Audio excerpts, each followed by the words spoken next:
Hi, everyone. It's Steve Politi from NJ Advanced Media. This week's Rutgers Rant is brought to you by the New Brunswick Development Corporation.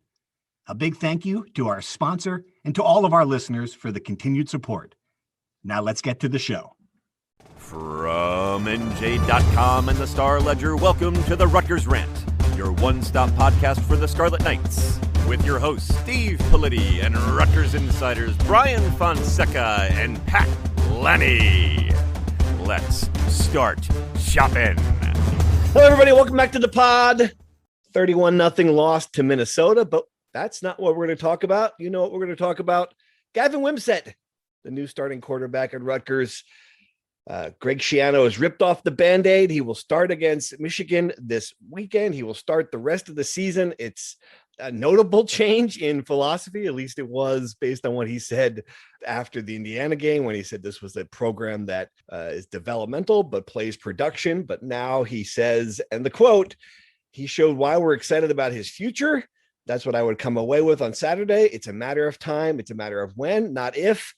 Fonseca, give us the news here. What were you surprised by what he said, or was this trending in this direction? No, I wasn't surprised. The only reason I was surprised is that Gavin was healthy enough to play. He took a really, really hard hit at the end there of that Minnesota game, and I don't remember the last time I saw someone's head bounce off the turf so hard.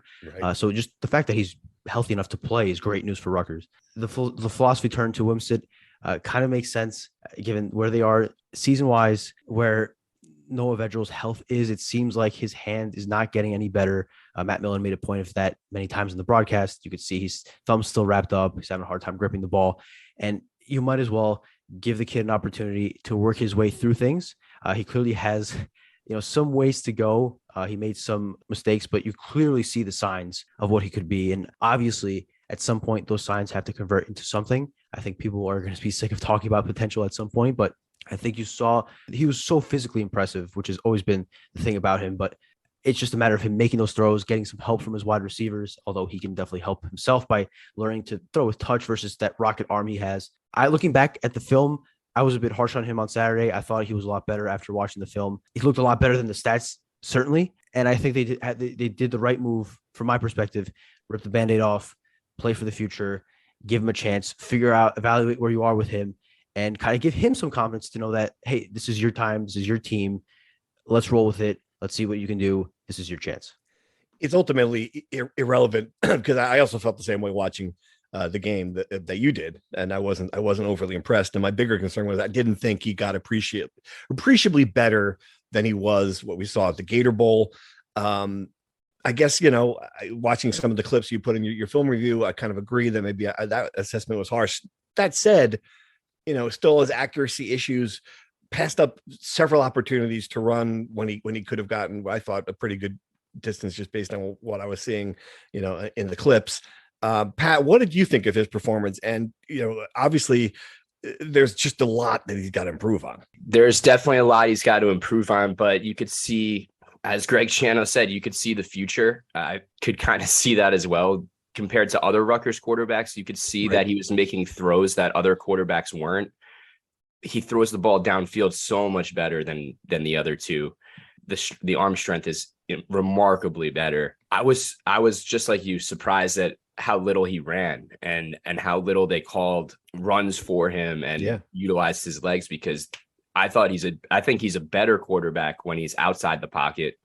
But I thought he also showed good poise in the pocket. He stepped up on a couple good throws, and he had some good downfield, went through his progressions kind of well, but accuracy is the thing that he really needs to improve on. Oh, yeah. I mean, those overthrows are going to kill him. I mean, against Michigan, especially against a good team, forget it. A good defense, that's going to be a big problem.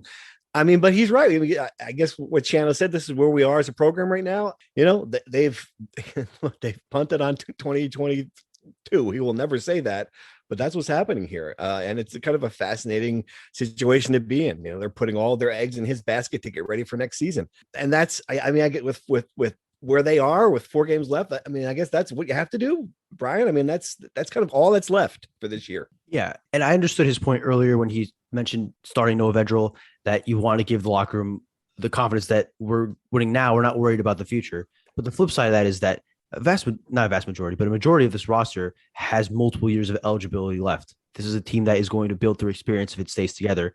And I think if you play the quarterback of the future, this young guy, and give people signs of, hey, we're not there yet, but we can get there, playing through you guys, it kind of gives the younger players a feeling of, this is our team.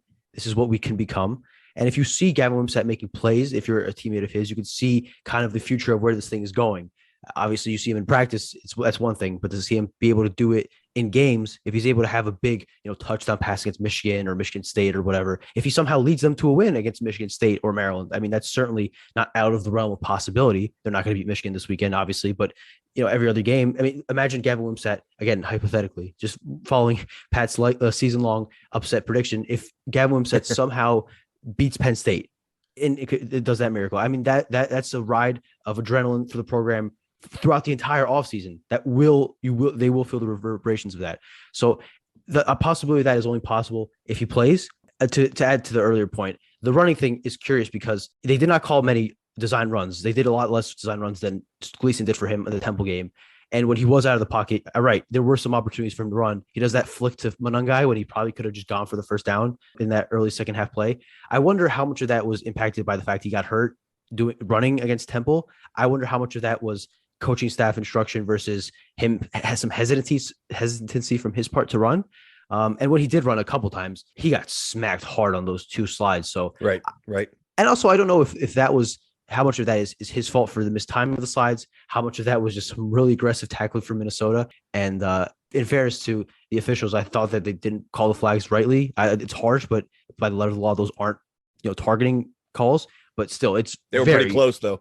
Very close. And brutal to watch. And again, it's very, very good news that he's able to play Saturday. It came out of that unscathed. Oh, I was surprised when I saw his head hit the turf. I'm like, well, there you go. And I thought, and that transitions to the next point. I mean, I thought he was going to be another Sam Brown, and I guess that's the problem when you're thinking, all right, we're now a program looking at the future. You had the future in the Indiana game, and it is just such a one of those blows that make you wonder. They joke about the rack being built on the Indian burial ground a million times, but it really just, gosh, you finally had something good. I would have loved that. Would have been something if you could watch Wimsatt and Brown these last 4 games and see what kind of offense they build. I mean, if it's still a running focused offense with passes, they don't have it. And it's just a disappointing moment. What did you see from the running game? And I guess what surprised me, Pat, is that I knew that Brown was the best back. We've known that for weeks. I didn't think that he was so heads and shoulders above the other guys. I'm a little surprised at how much they struggled to run the ball. Yeah, I think a lot of that was Minnesota versus Indiana as well. Right. Not saying that Brown wouldn't have had success against Minnesota, but Minnesota was infinitely better than Indiana against the run. Yeah. That made a big deal.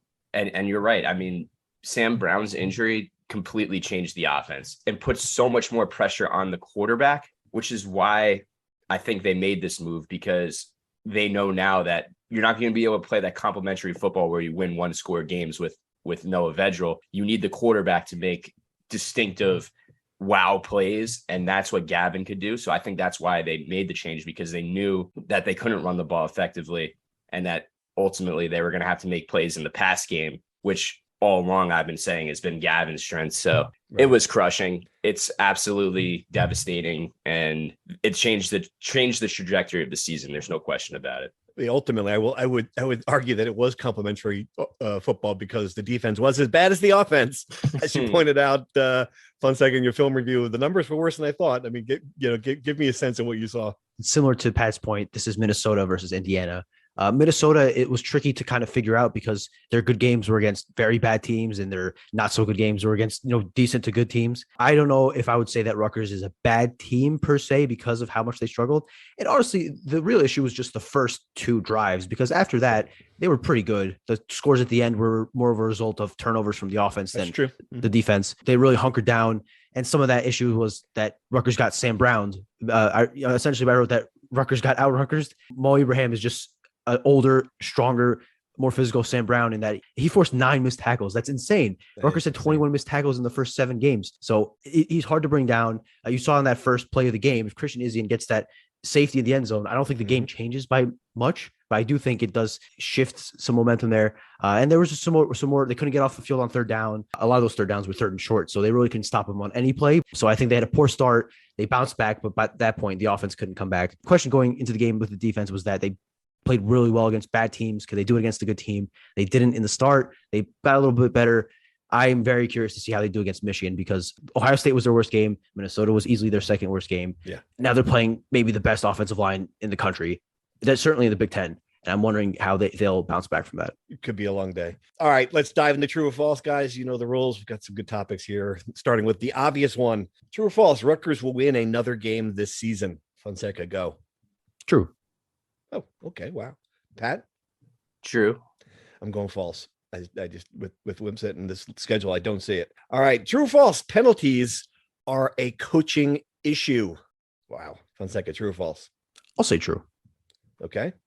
Pat? I'm going to say it's execution, so false. All right. I'm going to go half true as well. I know it's a cop out. All right. True or false? 4-8 would be viewed as a major step back for this program. Would it be a big step back, Fonseca? True or false? I'll say false. We'll elaborate later. Okay. Pat? I'll say false as well. Yeah, I'm going to say false, and this could be a good topic. True or false? Big Cliff. Basketball, true or false? Big Cliff is going to win the Big Ten Player of the Year. Fonseca, how confident are you in Big Cliff? True or false? False, but I think he'll be a first-team All Big Ten guy. Pat? False, because the hype around the kid from Indiana is outrageous. Yeah. False, because it's Rutgers and they'll screw you. All right. True or false? Tunnels are dangerous. You guys know what this is about? Little incident in Michigan. True or false? Are tunnels dangerous? False. Pat, true or false? What do you got? You gonna go true? I'll go with true. Tunnels are dangerous. False. All right. And finally, I know you guys, I wasn't on the trip, but you guys, you didn't think I was going to get there with this. But finally, true or false, Mary Tyler Moore is one of the 10 most significant figures in American television history. Fonseca, is that true or false? You have to be trolling me. This is the most false thing you've ever said on this podcast. And listen, there's a long list of those things. I mean, Pat, this is obviously true. You know it's true. It's definitely false. Definitely false. Did you not know who Mary Tyler Moore is either? Come on, tell me. No, I did. You I did. did. That's why right. I recognize the statue. To set this straight, I wasn't there, but I had a source close to the road trip. Chris Heisman, our competitor, still leaked this information to me because it was important. I knew this, that you walk past, and this is an ongoing trend. We go to a different city. You walk past the iconic statue of Mary Tyler Moore, one of the biggest figures in American television history, and said, "Who the hell is that? Is this an accurate depiction of what happened?" Yeah. So we passed by the statue, and Pat jumps up to high five her. I'm like, oh, this must be a cute little statue they have for Halloween. And I'm like, who the hell? Little statue puts up a statue for Halloween? I don't know. New Brunswick had statues in October of Albert Einstein and some other guys playing chess in the middle of the street. So I figured that's what every major city did. But anyway, and I'm like, who is that? No, who is on the statue? And they said, who is it? Mary Tyler Moore? I don't even know. I thought she was like a senator. Were TVs in color when she was on TV? Where was she even on? I mean, that's what this is. So this is the problem I had. Like, it'd be one thing if it was a character on TV who had a show, a famous show, the name of the show was the Mary Tyler Moore Show. I mean, that was the name of the show. I'm not even being facetious. I literally had never heard of that before Saturday night. Incredible. It's not. I gave us a lot of thought. I had like a 6-hour flight coming back from Seattle. I spent the entire time thinking about this, and I decided that John Glenn is still a more offensive not to know. I decided that I'm not gonna replace John Glenn, but that I'm more. It's just a really. That's how I felt about it. Really, I would easily agree. John Glenn is more egregious. I have no qualms about that. I've accepted that. You know, I failed.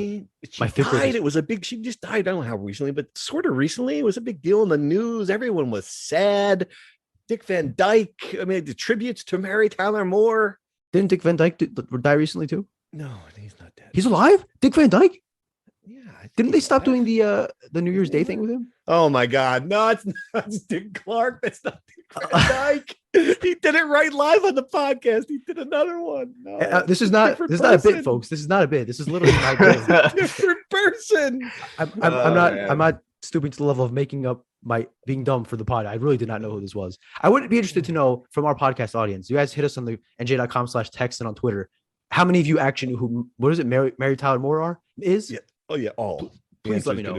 I need some support here. I'm getting. We'll do a up. Twitter poll. We'll do a Twitter poll. Do you know Mary Tyler Moore? The Rutgers beat is ganging up on me entirely. Competitors are joining Politi. They're all ganging up on me. I need some help from the Rutgers fan base. Help me out. It's just guys. impossible not to. It's like just seeing a body on the ground. You just can't help but kick it. I'm sorry. That's just where we're at with this. All right, moving on. Tunnels. I mean, that's out of Michigan, the news. And I thought about it's interesting. Rutgers does have a stadium situation where there is only one tunnel. It's interesting. I wonder if we didn't ask about it, but I wonder if it's something that Rutgers has given thought to be careful about it. I mean, obviously what happened in Michigan is not, I mean, Michigan has been playing it in that stadium for 100 years. It hadn't happened before, the terrible assault by the Michigan State players. It's a fascinating story just to watch Jim Harbaugh calling for criminal charges. I mean, this is a serious deal, dude. I mean, man, it's a wild and disgusting story. I did ask about it on Monday. Yeah. Okay. Greg just said that the way they do it timing wise prevents all the issues at Rutgers, which I'm sure every stadium times it out right as well. But for whatever reason, Michigan 2 games in a row, not weeks in a row, have had incidents. Because this is even better. The week before, I don't know if you read about what happened with Penn State.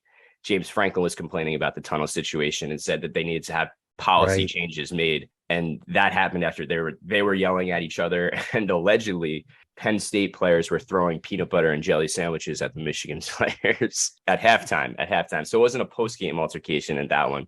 Right. That was a halftime one. But it's crazy. Rutgers does have the same situation, though. They both enter that tunnel. But I think the timing of it is just a little bit better, where the officials walk one team out and then they come back and get the other team. And it's just timed a little bit better. And then as they exit, Rutgers sings the alma mater. So they're not necessarily going into the tunnel at the same time as the visiting team. Gotcha. Okay. Well, hopefully that we'll avoid it here in Piscataway. All right. So 4-8. Now let's talk about that really quick. I think that's where it's headed. I don't think they will win another game based on what I saw against Minnesota. They'll have two pretty good chances. Michigan State and Maryland certainly aren't great teams, but they're better than Rutgers right now. And I just think the quarterback, the growing pains, why I think it's possible that it won't be viewed as a big step is because the key is being able to look at it and say, all right, I see the pieces. I see the development. I wasn't seeing that offensively, certainly against Iowa and Nebraska either. Neither did Greg Schiano, clearly fired his offensive coordinator. So they've got 4 games to at least prove that to you, so you can watch it. And there's a chance to get through this, right, Brian? Is that why you said true? Is why you said false to that question as well? Exactly. It. Record is irrelevant, I think, because this team was never going to be a 6-6 team. It was always about, can you see at the end of the season growth? I think you see that clearly in the defensive side of the ball. You see a ton of young studs who can develop and become a really solid upper half in the Big Ten defense. Offensively, the offensive line is, again, better than last year. You hope that by the end of the year, you see a little bit more strides. You hope that Aaron Brown could learn how to snap a ball without committing a false start, and that some of the tackles get some improvement. And again, obviously, the elephant in the room, the big question is Gavin Wimsatt. Are we going to see development in the last 4 games? And I think that's why it's good that they're giving him a shot.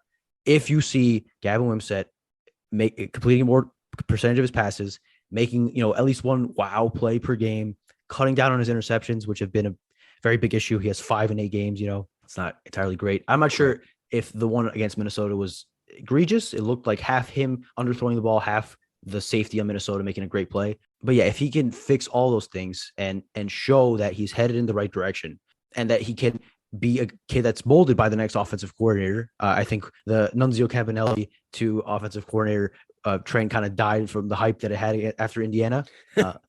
So I think depending on who that is, if they can come in and see Gavin Wimsatt as a moldable future starting quarterback, I think that's a positive step. And I do think people that are hitting the panic button about Gavin Wimsatt after one game really should calm down. Not after one game, though. Let's be honest. Let's be fair.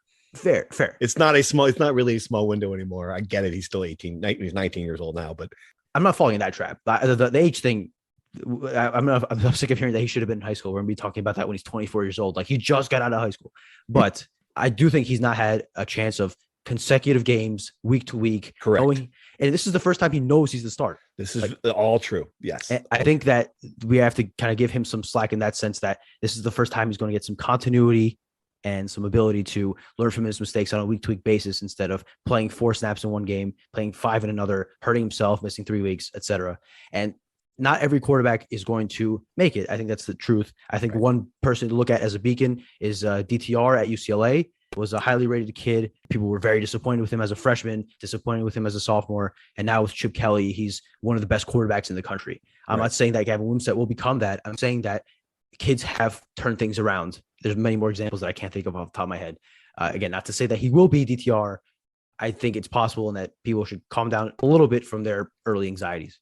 All right. That's a good transition into insider questions because guess what? People are not calm. All right. Well, thank you for subscribing, everyone. Thank you for your questions from the text service and from Twitter. Now we have a Twitter feed at Rutgers Rant, where we're going to take a couple questions from there as well. Dick Van Dyke still alive at 96 years old. First of all right. First question, and this is a bunch of. We've got a lot of them. I'll try to condense many of the Wimsatt questions because we answered a bunch of them already. But Josh in Arlington, Virginia. Where do we go from here? I'm hoping Wimsatt will develop with time, but why has it been so hard for Rutgers to find a quarterback that's adequate?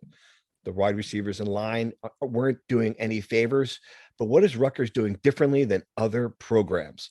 Tanner Morgan and Wimsatt are from the same state. Why is Tanner that much better, even as a freshman? Yeah, Pat, I don't know. Where do you go from? It's just been a bunch of misses. That's the only way you can put it. I don't know. It's not in the water in Piscataway. It's been 3 different coaching staffs. I mean, what do you think it is? That's such an impossible question to answer. So I don't even know. I think just development takes time is the easy cop-out answer. Right. But I think a lot of what we saw with Wimsatt was game flow. And I'm not sure exactly that he got into a good enough rhythm because of the drops and the 3 and outs and things like that. So let's not just Hey, Rutgers Rant listeners, it's Steve Politi from NJ Advanced Media. We appreciate you supporting this podcast and the sponsors who help us continue doing it. This week's podcast is brought to you by the New Brunswick Development Corporation. If you listen to this show, you love Rutgers. And if you love Rutgers, you know the positive impact that DevCo has made on the campus and its community. We thank the New Brunswick Development Corporation for its continued support and for helping make this podcast possible. Now back to the show. Let's not diagnose this all as a failure in one game. Let's be patient a little bit. And it's supporting cast too. I mean, let's put that out there. Right. You know, that's a big problem. Rutgers had, even when Rutgers had one good receiver, when they had Leonte Carew, I mean, he made some average. He made Chris Laviano look like a good quarterback at times. I mean, that's part of it. Yeah, right. Like Mohamed Sanu was Tom Savage and Chase Dodd threw him the ball 100 times a game. Right. There's no one at Rutgers that's getting anything like that. No, it is totally true.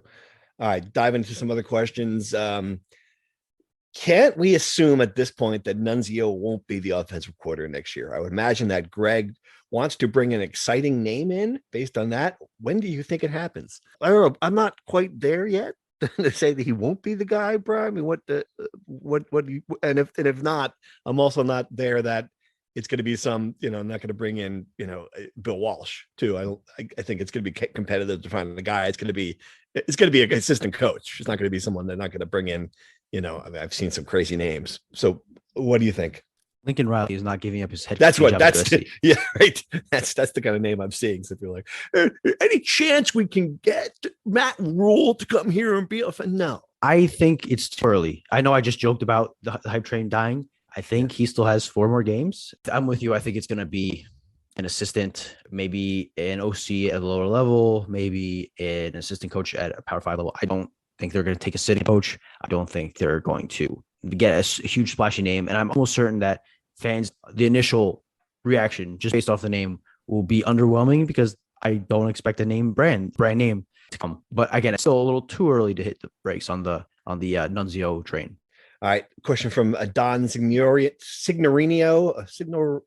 on Twitter. What is Schiano going to do about all these penalties? It is insane how prevalent and reoccurring they are. Pat, a couple of them that are, I mean, the 2 false starts on Ireland Brown at center is like, what? How does that? I don't even know how he's got the ball on. Yeah. And then there's the offside. We've had offsides on kickoffs, which is just like, I don't know. I mean, there's just a couple that you're like, all right, well, that one seems like that's coaching. Yeah. If a kid drags someone down as a holding penalty, what are you going to do? But I don't know. It's just weird. It is so weird for a team and a coach that has a reputation of being such a stickler for little things. Like, I don't even know. I don't know how you false start as a center. Like maybe once a season, you'll see a center. Watching every NFL game, you'll see a center false start once. To see Ireland Brown false start now like 4, 5, 6 times is mind blowing. I'm sure Schiano is just so furious with the penalties, but I don't know how you cut him down. Besides just screaming at the kids, I'm sure he's absolutely just berating them in practice, but I don't know. It's just a year. It's just one of those years. I think at this point, this is an undefeated team when it comes to that. And that's just they're not good enough to overcome it, certainly, but that's a problem. Yeah. It is. Offsides on kickoff is like the dumbest penalty I've ever seen. Another question. This is from Brendan Hoke, who I was the best man in his wedding. And he's still, and listen, Rutgers fans, this is one of my longtime friends here on Twitter. He's right. He's still my friend, even after 20 years of covering Rutgers. So clearly I'm not as bad as you think. All right. Brendan wants to know, every year it seems like Rutgers has a breakout player that has a great game and then gets hurt or is out for the season. Is this just Rutgers luck, or is there a pattern showing with poor conditioning? I mean, it's not I think they've got good trainers. We had this question with the Giants for years, Brian. It's just like, is it a problem with the turf? Is it a problem with the training staff? I don't know. I think it's football. I think it's luck. I think the fact that there's only, a half a dozen players that you're like, oh, we can't lose those guys. And when they go down, you think you think the injury problem is worse than it is. I mean, what do you think? Is there anything you can tie together here with Brown's injury? Totally agree with you. I don't think any amount of conditioning could have prevented him from hurting his foot.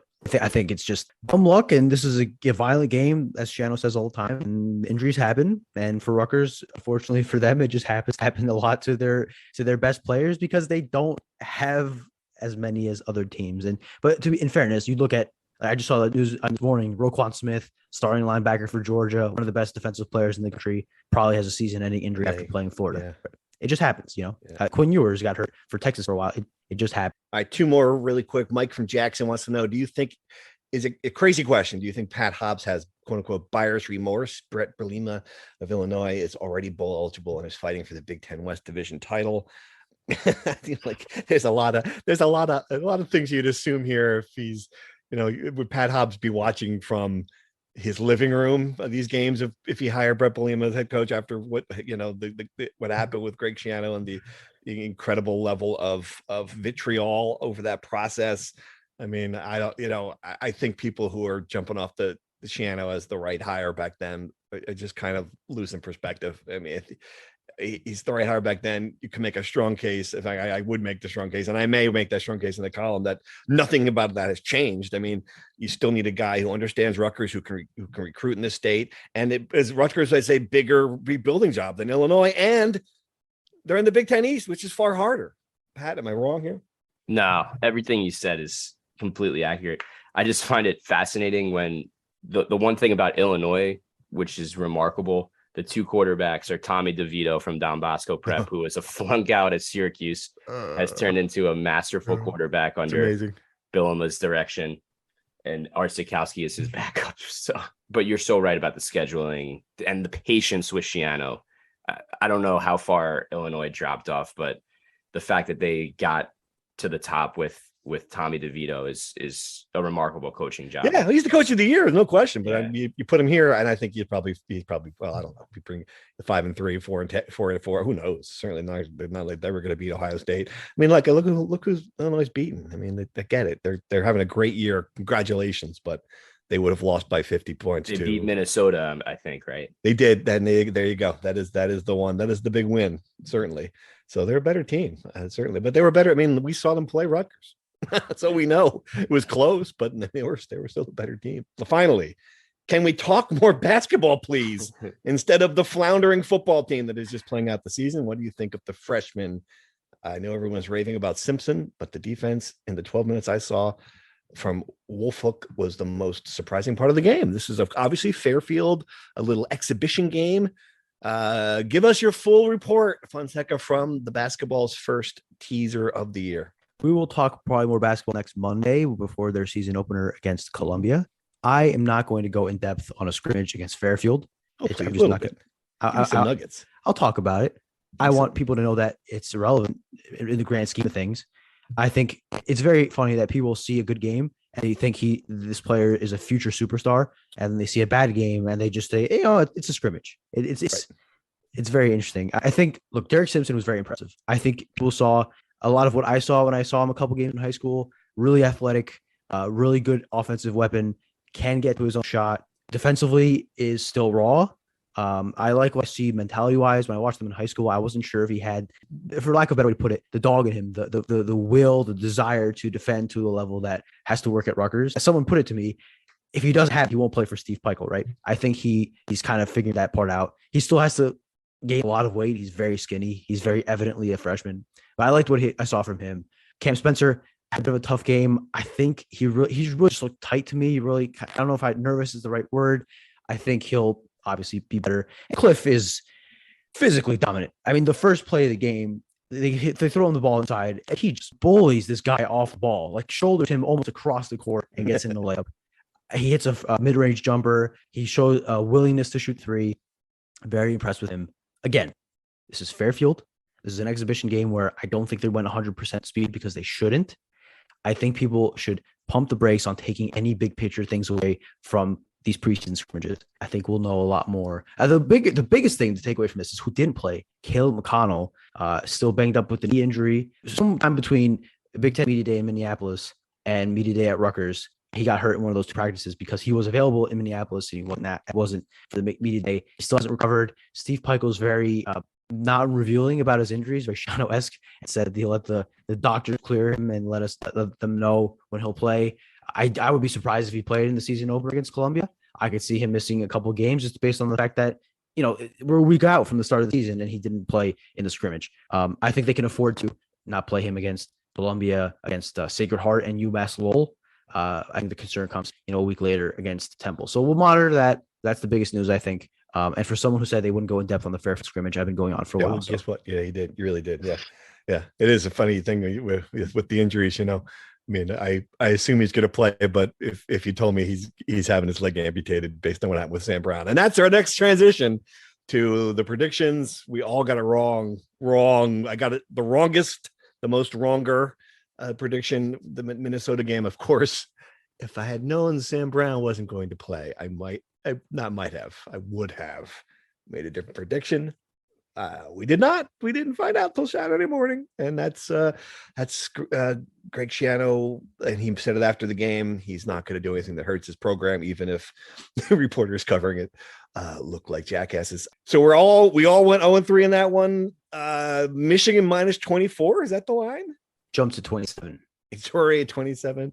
I thought 24 seemed light. 27 seems about right. Which direction you going on this one? I don't know you're still in first place, right? Since we all got it wrong. So what do you got, Brian? I watched Michigan just obliterate Penn State. Just absolutely demolished it. That mental image has me thinking that Michigan is going to just run right over Rutgers. I don't know if any team in the country could stop this Michigan team that I saw. I'll go Michigan 42, Rutgers 3. Okay, that's certainly 27. Pat? Yeah, Brian talked about the offense and how diverse Michigan can be. They can do everything, which is a major concern. Rutgers couldn't stop Minnesota's run game. You got to think they're going to have trouble stopping Michigan, which is a better run game than Minnesota. So I have a hard time thinking Rutgers is going to cover in this one. I'm kind of on the same exact board as Brian, but I'll throw him a touchdown at least. So let's go because they can't get shut out 2 weeks in a row. Nunzio's offense is too good for that. I think Wimsatt shows a little bit more in this game. Let's go Michigan 40, Rutgers 7. All right. I'm going to go in the other direction. And this is just one of these games that's going to come down to what happens at the end. And when your old pal PJ Fleck punches one in with 40 seconds left, or however minute 40, however much time was left. Then you think, well, what would Jim Harbaugh do? I think that, Jim Harbaugh is going to take his foot off the gas in this game. I'm assuming that Rutgers is not going to turn the ball over a million times, that Michigan is not they will dominate the game, but I'm thinking that they're not going to do it in the way that score points in bunches the way Ohio State can. Mostly, I just want to catch up and beat Fonseca. So I need to make a move eventually. This seems like the wrong week to do it, but I'm going to do it anyway. I'm going to say Michigan 38, Rutgers 14. That's 24 points. That gives me a shot to come back. But yes, smart move. Smart move, right? This is not my first time around the block here. All right, other thoughts. I wrote down that Rutgers has the number 2 seed in the men's soccer Big Ten tournament. Interesting. Women's soccer. What else we got? Anything else going on? Yeah, men's soccer had a very good season. Again, like we mentioned last podcast, leading scorer in the country, MD Myers, best finish in the Big Ten regular season ever. Better than the 2015 team that made the NCAA tournament. Who's the best team in men's soccer? Do we know? Maryland won the Big Ten, I believe, this year. God. Yeah, they're very good at the Olympic sports. Indiana is typically a powerhouse. I don't think they're that good this season. I haven't been paying as much attention as I should, admittedly. But yeah, Rutgers had a good season. They play good soccer. And Friday night, they will host their first Big Ten tournament game since 2015 at night under the lights at USAC Field. I'll be there. Should be a good game, good environment. Looking forward to it. Women's soccer, the high standards that this team has set is what makes the ending, not the ending of the season, because they're going to make the NCAAs, but them dropping out in the quarterfinals of the Big Ten tournament, disappointing. I can't remember if I mentioned this on the Lad podcast, but this team is the opposite of what Mike O'Neill teams have been, in that they used to be so solid defensively, and you always wondered where that one goal was coming from. Whereas this team scores in bunches, and they just can't stop anybody. Lost 2-1 to Northwestern in the quarterfinals of the Big Ten tournament, and now they await their NCAA tournament fate. I think they can certainly make a run. This team has shown it can, but I think globally the season has been a disappointment based on the expectations they've set in the past. Well, they can still turn that on its heels pretty quickly in the NCAA tournament. All right.